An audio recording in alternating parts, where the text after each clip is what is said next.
Hello guys. Hello, good morning.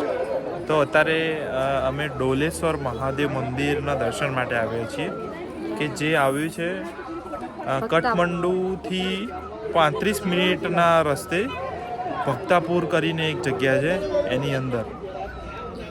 તો ચલો તમને પણ દર્શન કરાવીએ. ડોલેશ્વર મહાદેવનો ઇતિહાસ મહાભારતના સાથે જોડાયેલો છે.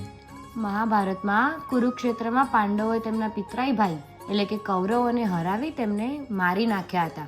અને આ જે યુદ્ધ દરમિયાન ગોત્ર હત્યા અને બ્રાહ્મણ હત્યા કરવાના પાપનું પ્રાયશ્ચિત કરવા તેઓ ઈચ્છતા હતા. રાજ્ય સંબંધીઓને સોંપીને ભગવાન શિવની શોધમાં અને તેમના આશીર્વાદ લેવા નીકળી ગયા હતા. સૌ પ્રથમ તે લોકો કાશી વારાણસી શિવની શોધમાં ગયા હતા, કેમ કે શિવ ભગવાનનું તે પ્રિય શહેર માનવામાં આવતું હતું. જો તમારે વારાણસી કાશીનો વિડીયો જોવો હોય તો આઈ બટન ઉપર ક્લિક કરો, ઉપર આવેલું છે ત્યાં. હવે પાંડવો તો નીકળી ગયા હતા ભગવાન શિવની શોધમાં, પરંતુ ભગવાન શિવ પાંડવોને મળવા માગતા ન હતા, કારણ કે કુરુક્ષેત્ર યુદ્ધમાં મૃત્યુ અને અપ્રમાણિકતાથી તે ઊંડે ક્રોધિત હતા. તેથી પાંડવોની પ્રાર્થના પ્રત્યે તેઓ અસંવેદનશીલ હતા. તેથી તેમને બળદ એટલે કે નંદીનું રૂપ ધારણ કર્યું અને હિમાલયના પ્રદેશોમાં સંતાઈ ગયા. કાશી વારાણસીમાં શિવ ભગવાન ન મળતા પાંડવો હિમાલયમાં શોધવા ગયા તેમને.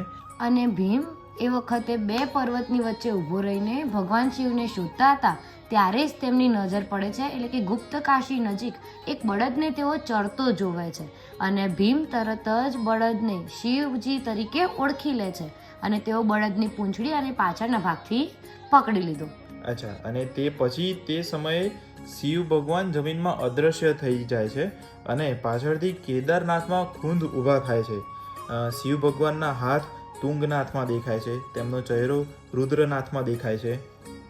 નાભી અને પેટ મધ્ય સ્વરમાં દેખાયા અને વાળ દેખાયા કલ્પેશ્વરમાં. એમ આ બધી જગ્યા હિમાલયની ગિરિમાળા પર આવેલી છે. અને પાંડવોએ તેમના અલગ અલગ સ્વરૂપોને ઓળખી લીધા અને તે જગ્યા પર તેમના મંદિરો બંધાવ્યા. અને એ જ રીતે શિવ ભગવાનના માથાનો ભાગ ડોલેશ્વર મહાદેવ એટલે કે ભક્તાપુર જિલ્લા નેપાળમાં આવેલો છે, કે જેની અત્યારે આપણે વિઝિટ લીધી અને જે મંદિરના તમે દર્શન કર્યા. અને બધી જ જગ્યાઓએ પાંડવોએ જે મંદિર બનાવ્યા અને તે પછી એમના જે સ્વરૂપ હતા ઓળખ્યા, તેમના મંદિર બનાવ્યા અને તેમ કરી તેઓ પાપમાંથી મુક્ત થયા. અને આ જ હતો ડોલેશ્વર મંદિરનો ઇતિહાસ. જો તમને આ વિડીયો ગમ્યો હોય તો અમારી ચેનલને સબસ્ક્રાઈબ કરો, લાઈક કરો અને બીજા લોકોને શેર કરવાનું ભૂલતા નહીં. તો બોલો હર હર મહાદેવ.